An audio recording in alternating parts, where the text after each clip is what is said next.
प्यारे विद्यार्थियों, आप सभी को मेरा नमस्कार। मैं डॉक्टर नेमीचंद कुमावत, सहायक आचार्य हिंदी विषय, राजकीय महाविद्यालय की आपके इस बीए प्रथम वर्ष विषय हिंदी साहित्य की द्वितीय प्रश्न पत्र की आज की इस ऑनलाइन कक्षा में मैं आप सभी का हार्दिक अभिनंदन और स्वागत करता हूं। प्यारे विद्यार्थियों, महर्षि दयानंद सरस्वती विश्वविद्यालय अजमेर के द्वारा आपके इस हिंदी साहित्य के इस द्वितीय प्रश्न पत्र का जो पाठ्यक्रम निर्धारित किया गया है वो दो भागों में विभक्त है। एक भाग भाषा विज्ञान से संबंधित है और दूसरा भाग हिंदी साहित्य के संक्षिप्त इतिहास से संबंधित है। आपने 12th बोर्ड की जो परीक्षा हुई थी उसमें छोटे लघुतरात्मक, अति लघुतरात्मक और निबंधात्मक कोटि के प्रश्नों के उत्तर दिए थे और यहाँ इस प्रश्न पत्र की जो अंक योजना है उसमें लघुतरात्मक और अति लघुतरात्मक या फिर बहुविकल्पी प्रश्नों का कोई विकल्प नहीं है, यानी कोई प्रावधान नहीं है। कहने का तात्पर्य है कि यहाँ पर निबंधात्मक कोटि के ही प्रश्न आएंगे। आपका जो ये द्वितीय प्रश्न पत्र ये 100 अंकों का है और इसमें केवल मात्र 5 ही क्वेश्चन आएंगे, यानी कहने का तात्पर्य वो पांचों जो प्रश्न हैं वो अथवाओं में होंगे। हर प्रश्न, जैसे पहला प्रश्न है उसमें 2 प्रश्न होंगे, एक अथवा में दिया होगा और उनमें से एक करना। इसी तरह से दूसरा प्रश्न, उनमें भी 2 प्रश्न दिए होते हैं, एक करना। तीसरे प्रश्न में भी 2।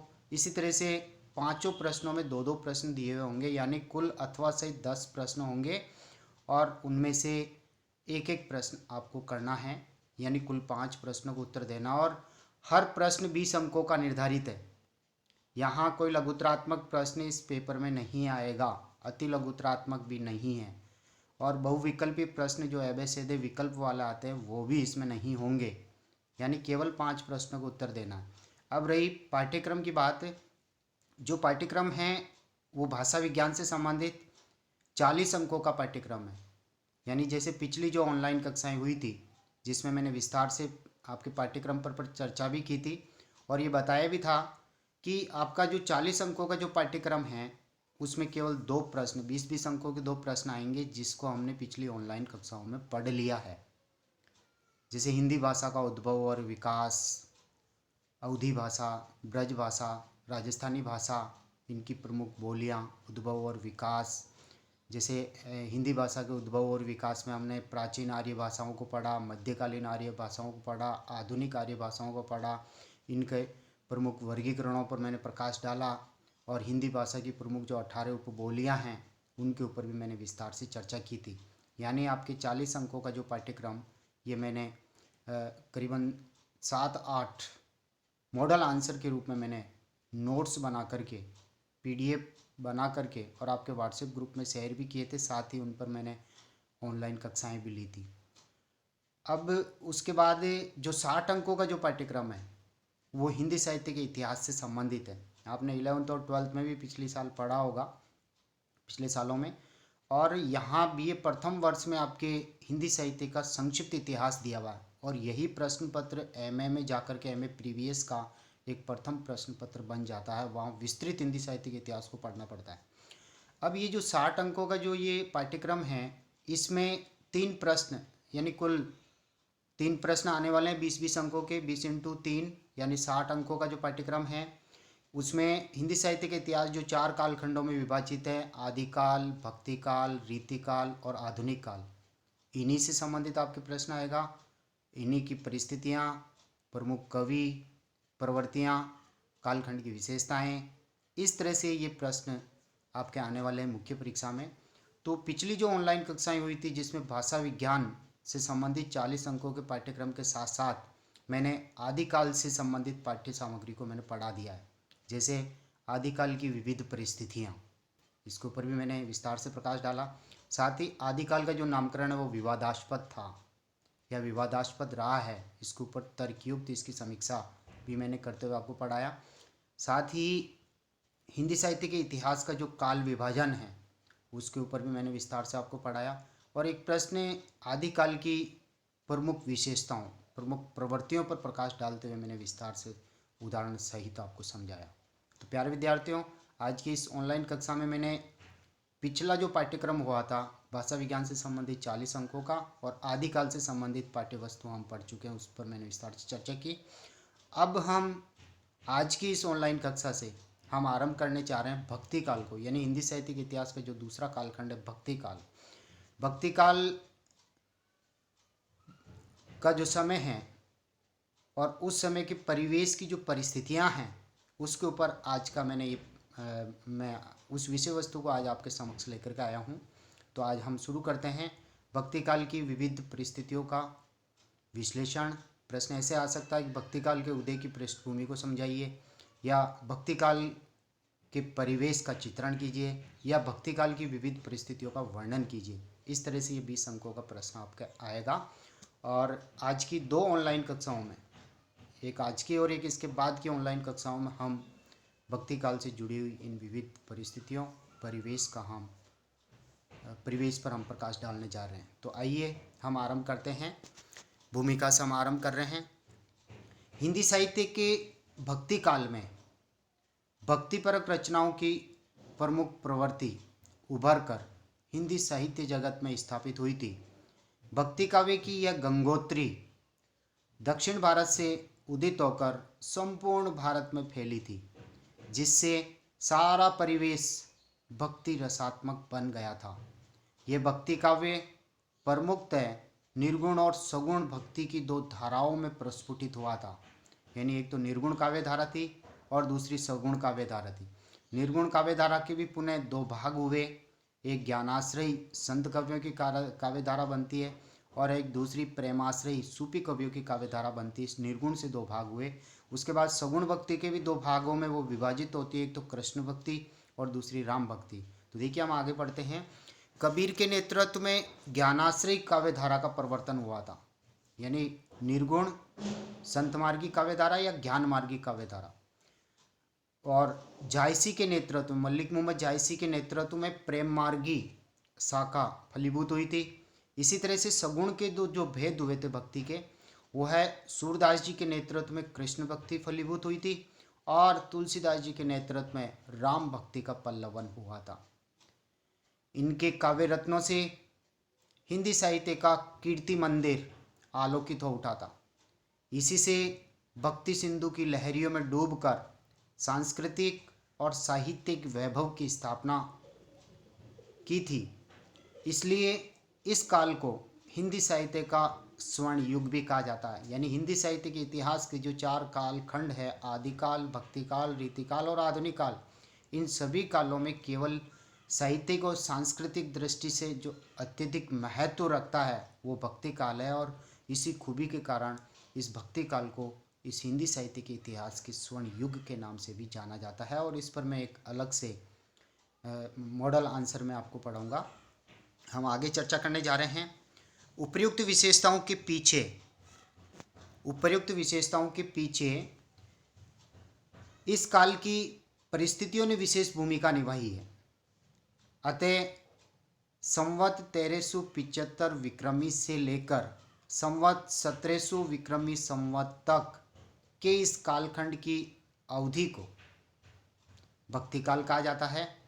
और इस दौर की जो जितनी भी परिस्थितियां थी, चाहे वो सामाजिक, राजनीतिक, धार्मिक, साहित्यिक, सांस्कृतिक, उन परिस्थितियों की हम विवेचना अधोलिखित शीर्षकों में हम करने जा रहे हैं।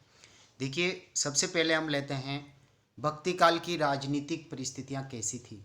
राजनीतिक दशा कैसी थी जब भक्ति काल का सृजन हुआ था, जब भक्ति काल का काव्य रचा गया था, जब भक्ति की लहर दक्षिण भारत से रामानुजाचार्य की शिष्य परंपरा में रामानंद ने जब उत्तर भारत में फैलाई थी और कबीर, नामदेव आदि संतों में वो फैलती रही और पूरे भारतवर्ष में वो पल्लवित हुई थी। तो देखिए हम इसमें पढ़ते हैं राजनीतिक परिस्थितियाँ कैसी थी। उत्तर भारत में 1325 से लेकर के 1526 ईस्वी तक, 1325 से 1526 ईस्वी तक तुगलक वंश, उसके बाद सैयद वंश, फिर लोधी वंश का शासन रहा है। मोहम्मद बिन तुगलक, फिरोज शाह तुगलक, सुल्तान महमूद शाह तक तुगलक वंश का शासन रहा है। तदुपरांत यानी इसके बाद दिल्ली पर खिज्र खान ने एकाधिकार कर लिया था और उन्होंने सैयद वंश की स्थापना की थी। जो 1451 ईस्वी तक ये सैयद वंश चलता रहा, यानी इसका शासन चलता रहा। लोधी वंश का सर्वाधिक जो प्रभावशाली सुल्तान हुआ है वो इब्राहिम लोधी था, जिसने 1526 ईस्वी में मुगल शासक बाबर ने पानीपत के मैदान में युद्ध किया था। यानी इसके साथ बाबर का पानीपत के मैदान में 1526 ईस्वी में युद्ध हुआ था। भक्ति काल के द्वितीय चरण में मुगलों के बराबर मुगल शासक आए हैं वो बाबर, उसके बाद हुमायूं, अकबर, जहांगीर तथा शाहजहां आदि का शासन इस भक्ति काल के द्वितीय चरण में रहा। अतः राजनीतिक दृष्टि से ये जो कालखंड है वो अत्यंत अशांत और संघर्षमय रहा है।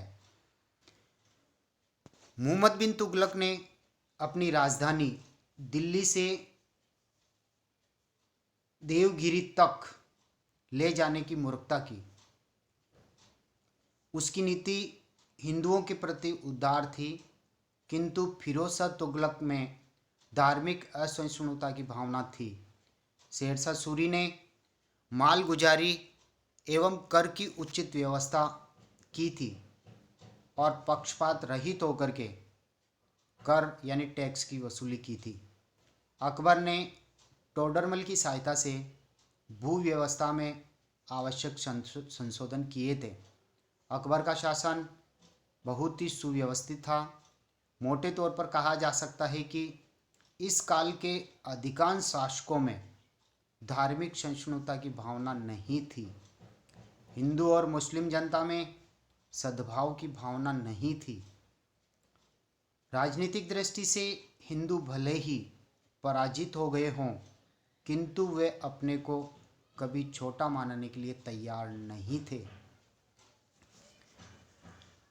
हिंदू और मुस्लिम इन दोनों संप्रदायों के धर्माचार्य भी उनके विद्वेष को बढ़ाने में योग देते रहे थे। यानी दोनों में दुर्भावनाएं बढ़ती थी, सांप्रदायिक भावनाएं बढ़ती गई थी।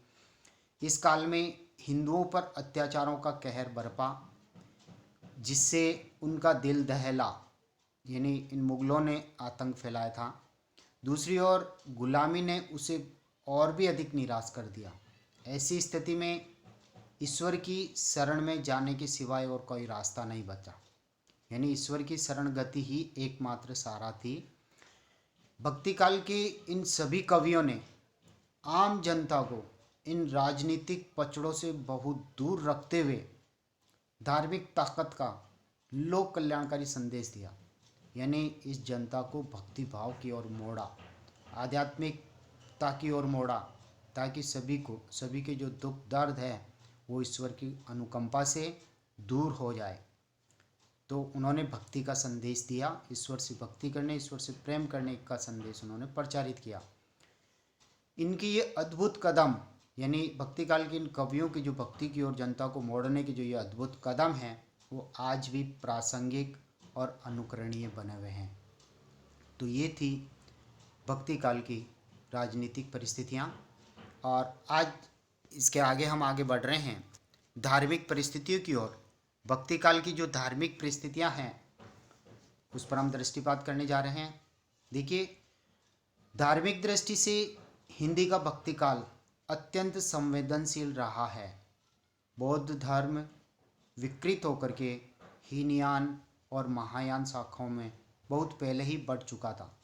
महायान संप्रदाय ने जनता के निम्न वर्ग को जादू टोना, जंत्र मंत्र, चमत्कार दिखाकर प्रभावित कर लिया था।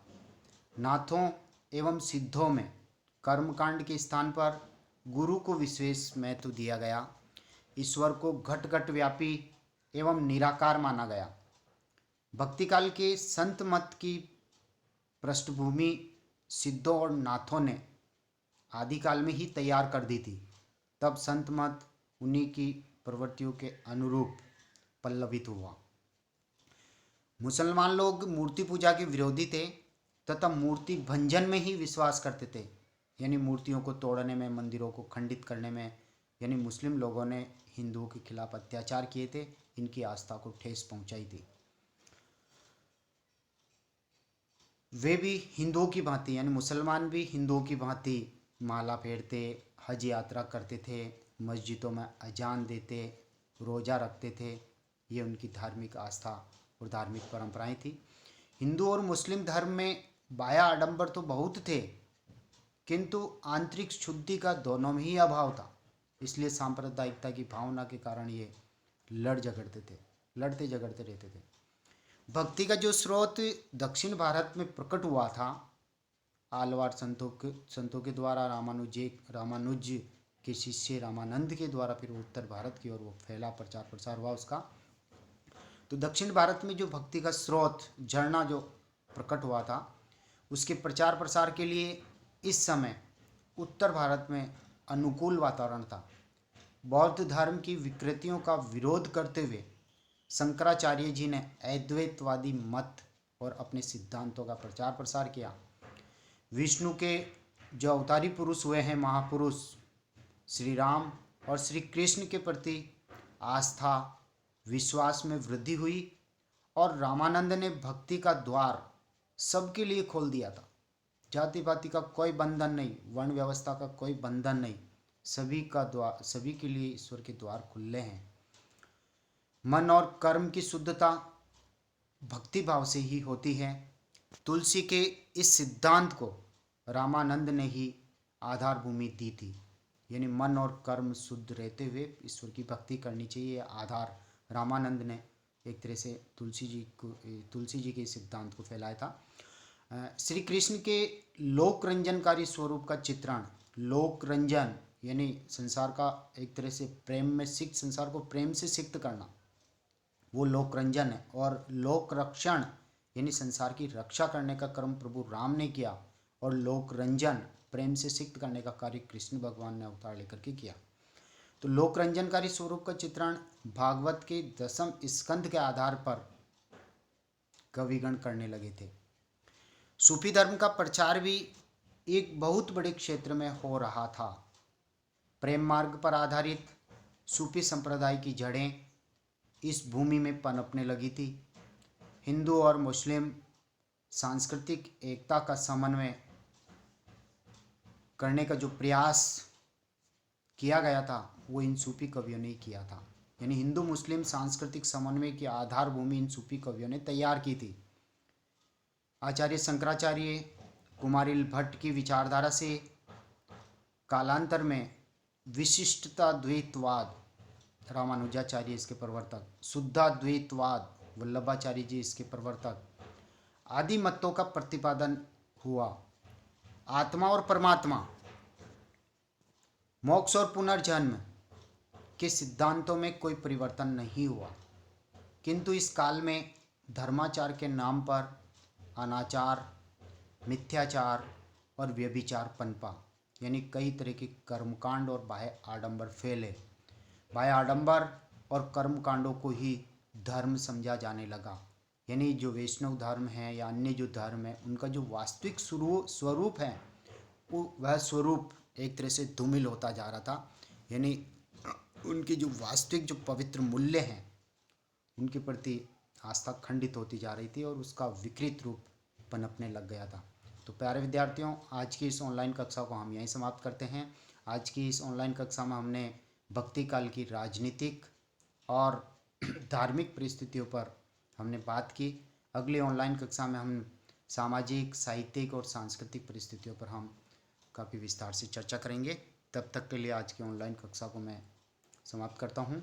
प्यारे विद्यार्थियों, जो विद्यार्थी पहली बार कॉलेज के इस यूट्यूब चैनल पर इन वीडियोज़ को ओपन करके वो अपनी ऑनलाइन पढ़ाई कर रहे हैं, उनसे अनुरोध है कि वो इन वीडियोज़ को लाइक करें, साथ ही कॉलेज के इस यूट्यूब चैनल को सब्सक्राइब करें, क्योंकि जब तक आप सब्सक्राइब नहीं करेंगे तब तक कॉलेज में आपकी ऑनलाइन उपस्थिति नहीं हो सकेगी।